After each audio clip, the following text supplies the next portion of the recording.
Hi hello welcome to Alan the developer. நான் உங்கள் Alan பேசுகிறேன். ஸோ லாஸ்ட் ஷார்ட் வீடியோவில் என்ன பார்த்துருப்போம் அப்படின்னு வந்து பார்த்தீங்கன்னா, எனக்கு டே 1 கிளாஸ் காஸ்டியூம் இன்ஃபோடெக்கில் டே 1ல் என்ன நான் சொல்லி கொடுத்தாங்க அப்படின்றத ஒரு சின்னதாக சொல்லியிருப்பேன்.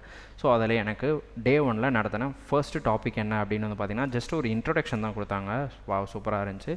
ஸோ அதில் நான் உங்கள் கூட ஷேர் பண்ணிக்க போகிறது என்னென்னு வந்து பார்த்தீங்கன்னா, ஃபர்ஸ்ட் டாபிக் வெப் டெக்னாலஜிஸ் அப்படின்னா என்னென்னு சொல்லி கொடுத்தாங்க. ஸோ வெப் டெக்னாலஜிஸ் அப்படின்றது என்ன அப்படின்னு வந்து பார்த்தீங்கன்னா, வெப்சைட்டையும் வெப் அப்ளிகேஷனையும் தான் மெயினாக சொன்னாங்க. ஓகேவா? ஸோ இந்த வெப்சைட் அப்படின்னா என்னென்னு வந்து பார்த்தீங்கன்னா, வெப்சைட்டை வந்து பார்த்தீங்கன்னா சில இது வந்து பார்த்தீங்கன்னா வெப் பேஜாக வச்சுருப்பாங்க ஆர் வெப்சைட் அப்படின்னு சொன்னாங்க. வெப் பேஜ்னால் ஒரு சிங்கிள் பேஜாக இருந்துச்சுன்னா வெப் பேஜ்னும், அதுவே கலெக்ஷன் ஆஃப் வெப் பேஜஸ் இருந்துச்சுன்னா வெப்சைட்னு சொல்லி கொடுத்தாங்க. அந்தன் வந்து பார்த்தீங்கன்னா வெப்சைட்டில் 2 விதமான வெப்சைட் இருக்குது. ஸோ அதாவது 2 விதமான வெப்சைட்னால் என்னென்னு வந்து பார்த்தீங்கன்னா, ஸ்டாட்டிக் வெப்சைட்டுன்னு ஒன்று சொன்னாங்க, டைனமிக் வெப்சைட்டுன்னு ஒன்று சொன்னாங்க. ஸோ ஸ்டாட்டிக் வெப்சைட்னால் ஜஸ்ட் உங்களுக்கு இன்ஃபர்மேஷன் மட்டும் பாஸ் பண்ணும். அதுதான் வந்து பார்த்தீங்கன்னா ஸ்டாட்டிக் வெப்சைட். அதாவது அந்த மாதிரி என்னென்ன வெப்சைட்ஸ் இருக்குதுன்னு வந்து பார்த்தீங்கன்னா, பிளாகு, விக்கிபீடியா, ஆர்டிகல்ஸ் இந்த மாதிரிலாம் இருக்கு இல்லையா, இதெல்லாம் வந்து பார்த்தீங்கன்னா ஸ்டாட்டிக் வெப்சைட்ஸ். சில கம்பெனிஸும் வந்து பார்த்தீங்கன்னா ஸ்டாட்டிக்காக வச்சுருப்பாங்க. ஜஸ்ட் நீங்கள் எந்த விதமான இன்ட்ராக்ஷனும் பண்ண போகிறதில்ல. அந்த வெப்சைட்டில் போய் ஒரு இன்புட் கொடுத்து அவுட்புட் அந்த மாதிரியான ஃபங்க்ஷன்ஸ் எதுவுமே இருக்காது. அதுதான் வந்து பார்த்தீங்கன்னா ஸ்டாட்டிக் வெப்சைட். உங்களுக்கு ஜஸ்ட் இன்ஃபர்மேஷனை மட்டும் பாஸ் பண்ணுறது தான் ஸ்டாட்டிக் வெப்சைட். அண்ட் தென் நீங்கள் ஒரு இன்புட் கொடுத்து அவுட்புட் கெட் பண்ணுற மாதிரி இருந்துச்சுன்னா அதை டைனமிக் வெப்சைட்டுன்னு சொல்லுவாங்க. உதாரணத்துக்கு நீங்கள் ஒரு ஃபார்ம் ஃபில் பண்ணி அதுக்கு ஒரு ஓடிபி வரதோ இந்த மாதிரியான விஷயங்கள்லாம் இருந்துச்சுன்னா அதுதான் வந்து பார்த்தீங்கன்னா டைனமிக் வெப்சைட். அதாவது இன்புட் கொடுத்து அவுட்புட் கெட் பண்ணுற மாதிரி இருக்க ஃபங்க்ஷன்ஸை தான் டைனமிக் வெப்சைட் அப்படின்னு சொல்லுவாங்க. அண்ட் தென் இந்த டைனமிக் வெப்சைட்டை தான் வெப் அப்ளிகேஷன் அப்படின்னு சொல்லுவாங்க. ஓகேவா? ஸோ அடுத்தது என்ன அப்படின்னு பார்த்தீங்கன்னா, வெப்சைட்டோட லேயர்ஸ் வந்து என்னென்ன அப்படின்னு சொல்லி கொடுத்தாங்க. ஸோ வெப்சைட்டோட லேயர்ஸ் என்னென்னு பார்த்தீங்கன்னா, front end, server and then back end அப்படின்னு சொல்லுவாங்க.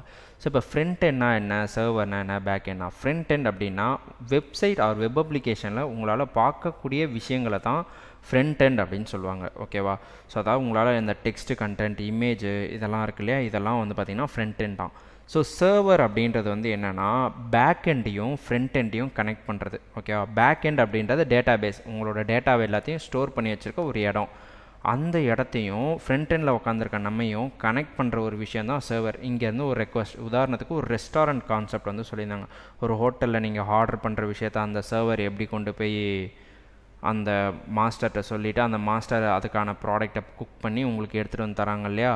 ஸோ இதுதான் இப்போது உங்களுக்கு இதில் நடக்கிற ப்ராசஸ், எப்படி போய் அந்த மெசேஜை கன்வே பண்ணுறாங்கன்றது தெரியாது, அங்கே என்ன வே ஆஃப் குக்கிங், என்னென்ன இன்க்ரீடியன்ட்ஸ் போடுறாங்கன்றது தெரியாது, அழகாக பிளேட்டுக்கு வரது மட்டும் தான் தெரியும். ஸோ உங்களுக்கு ஃப்ரண்ட் எண்டில் பார்க்கக்கூடிய விஷயங்கள், பார்க்க முடியாத விஷயங்கள்லாம் server side and then back end அப்படின்ற மாதிரி சொல்லியிருந்தாங்க. ஓகேவா? ஸோ அடுத்தது வந்து பார்த்திங்கன்னா, ஃப்ரண்ட் எண்டில் என்னென்ன டெக்னாலஜிஸ் யூஸ் பண்ணுறாங்க அப்படின்னு வந்து பார்த்திங்கன்னா, HTML, CSS, JavaScript. So HTML hypertext markup language, சிஎஸ்எஸ்னா cascade style sheet, JavaScript. HTML வச்சு நம்மளால் என்ன பண்ண முடியும்னா நம்ம வெப்பேஜ்க்கான இமேஜ், டெக்ஸ்ட் கண்டென்ட்ஸ் இதெல்லாம் நம்மளால் தர முடியும். சிஎஸ்எஸை வச்சு டிசைன் பண்ண முடியும்.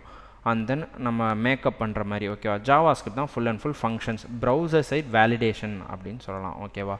ஸோ இதுதான் ஃப்ரண்ட் எண்ட் டெக்னாலஜிஸ். அடுத்து வந்து பார்த்திங்கன்னா சர்வர் டெக்னாலஜிஸ் வந்து பார்த்திங்கன்னா டிஃப்ரெண்ட் சர்வர் டெக்னாலஜிஸ் இருக்குது.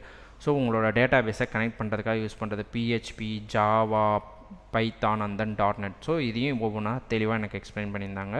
அண்ட் தென் நெக்ஸ்ட் வந்து பார்த்திங்கன்னா பேக் எண்ட் டெக்னாலஜி, அதாவது டேட்டா பேஸ் டெக்னாலஜிஸ் என்னென்ன அப்படின்னு வந்து பார்த்திங்கன்னா MySQL, SQL, Oracle, MongoDB அப்படின்றது ஒவ்வொன்றும் சொல்லியிருந்தாங்க. இதுவே வந்து பார்த்திங்கன்னா ஒவ்வொன்றுத்துக்கும் டிஃப்ரெண்ட்டாக இருக்குது. ஸோ அதை பற்றி எனக்கு தெளிவாக எக்ஸ்பிளைன் பண்ணியிருந்தாங்க. நான் அப்கமிங் கிளாஸஸில் ஒன்றுத்தையும் தனித்தனியாக உங்களுக்கு நான் சொல்கிறேன். ஸோ இதோட நம்மளோட இது முடியுது. தேங்க்யூ.